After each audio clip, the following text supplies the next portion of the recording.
Om Gam Ganapate Namaha. Vishnusharasanama, Stotra 34. Based on Kannada discourses by Pujya Sri Bananjay Govindacharya. Iṣṭaḥ, aviśiṣṭaḥ or viśiṣṭaḥ, śiṣṭeṣṭaḥ, śikhaṃḍī, nahuṣaḥ, vṛṣaḥ, krodhahā, krodhakṛt, kartā, viśvabāhuḥ, mahīdharaḥ. Iṣṭaḥ. To respect and cherish any object, it must be desirable to us. The Lord has many forms, and each person has a favorite form. Here, iṣṭaḥ means an object of our affection. The Lord is the entity that everyone should love.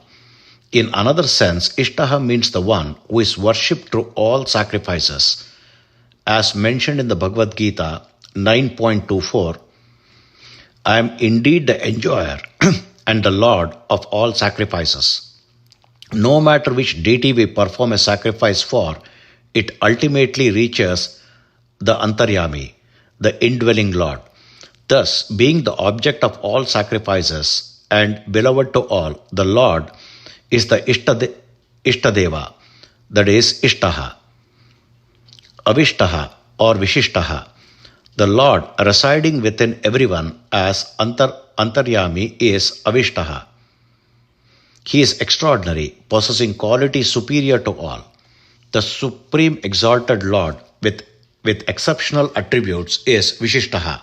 Here, śiṣṭaḥ also conveys the meaning of shesha, the remaining or enduring. The Lord is the only power that remains after the great dissolution. Those who impart the knowledge of the Lord to the world are the wise. The one who can be known through the teachings of the wise is viśiṣṭaḥ. śiṣṭeṣṭaḥ. Śiṣṭaru refers to those who have acquired knowledge of truth through tradition. They are the ones who follow the path of truth as taught by their guru. The Lord who is beloved and worshipped by the learned is śikhaṃḍī. Śikhaṃḍī. The term śikhaṃḍī has been misinterpreted in society, but fundamentally it refers to someone with a shikha or a tuft of hair. Shikha means head hair. Those who neatly tie their hair at the back, resembling an egg, are known as śikhaṃḍīs. When Krishna was a child, his mother Yashoda used to tie his hair in this manner, and therefore he was called śikhaṃḍī. Those who wear a peacock feather in their hair are also referred to as śikhaṃḍī. Krishna during his childhood used to wear a peacock feather while playing with other cowherds, which is why he was traditionally called śikhaṃḍī. Breaking down the name, we get she plus khandi. Here, she signifies those who are always in the sleep of ignorance. The Lord who refutes such beings is śikhaṃḍī. Sam means happiness.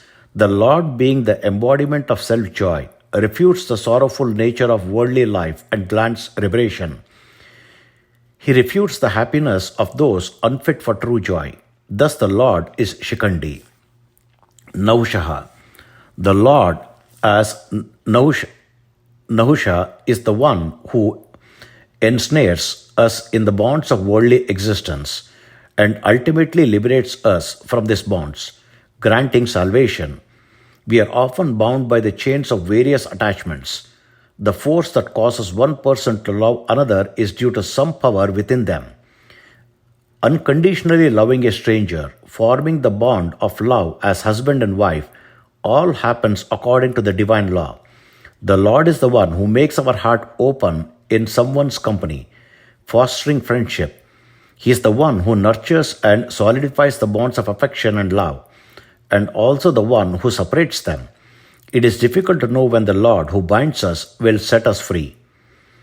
We commonly see people parting ways due to love or hatred. Thus the Lord, as nahuṣaḥ, is the one who ensnares us in bonds and also releases us from them. He binds the planets and stars with the force of attraction, and during the time of dissolution, he separates everything. This is his law. vṛṣaḥ. In common usage, vṛṣaḥ. In common usage, vṛṣaḥ means bull. In Vedic terms, vṛṣaḥ signifies to shower or rain. The Lord, as vṛṣaḥ, showers the rain of desired blessings upon devotees and wise men. Another meaning of this name is dharma. Sustaining society is dharma, and it is a symbol of Lord, vṛ plus sha, where sha stands for the 6 attributes, the 6 fundamental qualities cultivating to the worship of the Lord: wealth, valor, fame, prosperity, knowledge, and detachment. The one in whom the 6 qualities are fully embodied is vṛṣaḥ. Krodhahā. While humans may conquer desire, overcoming anger is extremely difficult. Even when we dislike it, anger tends to clinch to us. This issue did not spare even the sages and saints. Vishwamitra, who had conquered desires, fell prey to anger and cursed Menaka to turn into a stone. Only the Lord can truly eradicate our anger. If we seek liberation from anger, the only way is to surrender to the Lord. The one who removes our anger and destroys the demons of rage is the Lord, krodhahā, krodhakṛt.